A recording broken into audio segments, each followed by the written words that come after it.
নতুন সরকার, নতুন এমপি, শুধু এক এমপি আমি বলি না। কুড়িগ্রামের নাগেশ্বরী উপজেলার প্রত্যন্ত গ্রাম থেকে উঠে আসা এক অদ্ভুত জাদুকরী কণ্ঠের নাম তাইজুল ইসলাম ওরফে তাজু ভাই।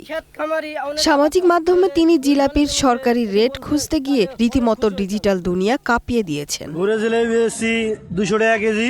ভাইরাল ওই ভিডিওতে 50 লাখ ভিউ প্রমাণ করে যে কেউ তাকে নিয়ে ট্রল করছেন, কেউ বা তার সরলতাকে ব্যঙ্গ করছেন। জিলাপির লাল সাদা রঙের পার্থক্য বুঝতে চাওয়া এই যুবক এখন নেটিজেনদের বিনোদনের প্রধান খোরাক। এখান থেকে জিলাপি নেবেন 200 টাকা।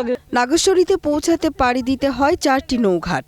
এখানকার খবর মূলধারার গণমাধ্যমে প্রকাশিত হয় কালে ভদ্রে। আর এই এলাকাতেই পাহাড় সমান দায়িত্ব কাঁধে নিয়ে তাজু ভাই যখন ক্যামেরা ধরেন, তখন সেটা কেবল ভিডিও নয়, বরং অবহেলিত এলাকার প্রতি প্রশাসনের দৃষ্টি আকর্ষণের এক আর্তনাদ হয়ে দাঁড়ায়।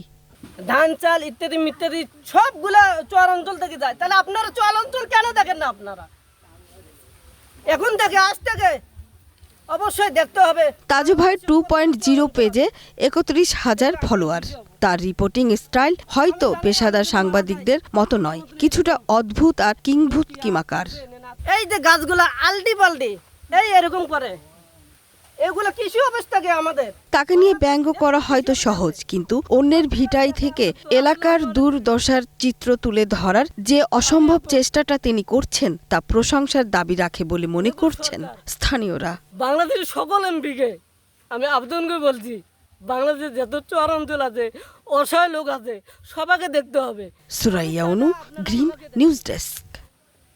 মানুষ খুশি থাকলে আমিও খুশি থাকবো, এটাই আমার আদেশ।